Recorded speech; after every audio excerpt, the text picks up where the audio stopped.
why is this feeling in society around the world? My God is better than your God. And why is this conflict about God? Who is this God and what is this God? There's so many people say, my God is better than your God is a lesser God, somebody is the children of a lesser God, and they all fight. See. And throughout human society, more death and conflicts have occurred because of this fight between gods. What is this?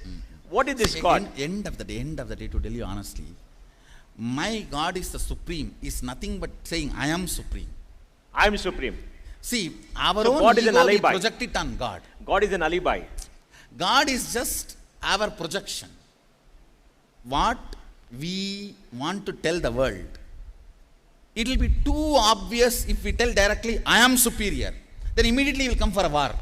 I don't have time for immediate war. So what to do? How to declare this in a very diplomatic way? In a very diplomatic way, to trying to declare this is what is my God is superior.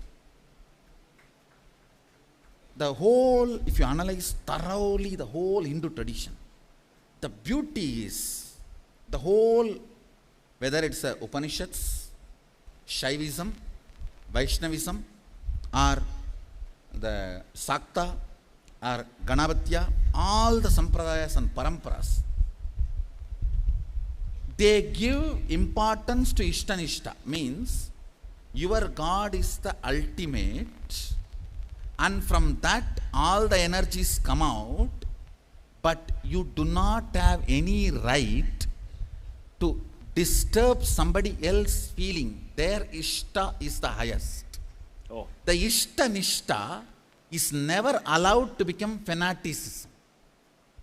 See, the Ishtanishta, for example, if it is a Shiva temple, Shiva will be ultimate. All the believers of Shiva will be worshipping him. And no doubt, in Jagannath temple, Shiva is the guardian. Guardian. Yes. Yes. If you see Brahma and Shiva, Yes, yes. both of them stand outside as Yes, guardian. yes. In Tiruvannamalai temple, Brahma searches the Shiva's head and Vishnu searches the Shiva's feet. Yes. The Ishtanishta and the universality of the supreme principle both coexisted in Hindu Sampradayas.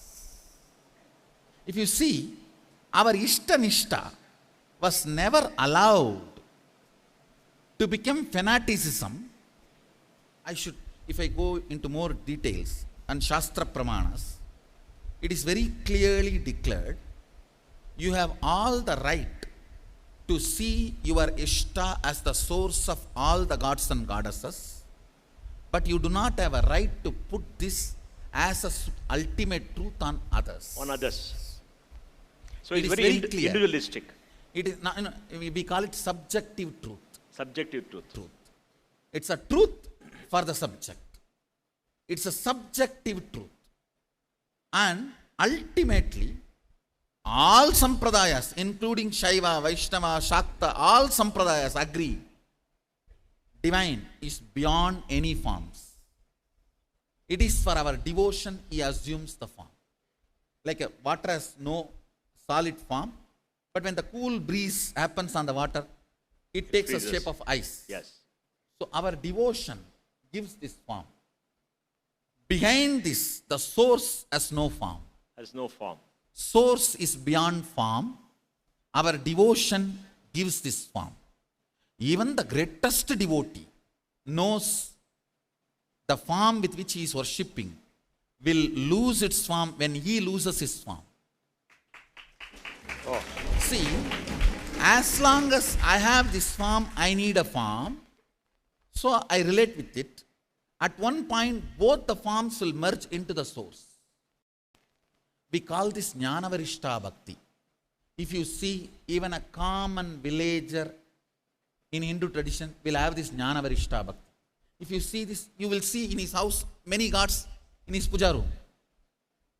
I should say, the future of the humanity is not for one God religions. It is for either many God or all God religions. All God religions. So there'll be no conflict.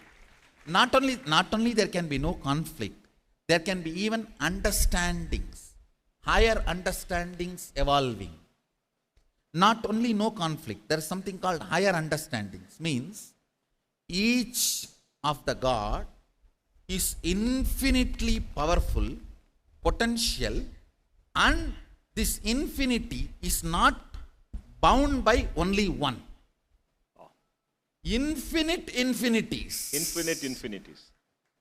See, even the one God religions also accept infinity of that one God.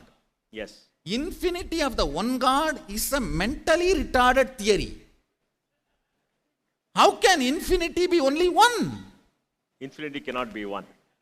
It is So, many. It's infinite. Oneness only can be infinity, Yes. not one. Yes. So infinity is self-conflict infinity of one is a self-conflict mentally retarded theory. Self. See, what I am saying, infinity is the peak conception, visualization, fantasy of logic, length. When somebody's logic is very, very deep and broad, the highest he can grasp is infinity. Unfortunately, his whole energy is sucked by the intellect. He has grasped the infinity, but his heart is left with no energy. That is why he did not grasp the infinity is infinity, not one. Not one. When we don't have a heart, only head, we consume infinity only one. When we have enough head and enough heart, we understand infinity, infinity.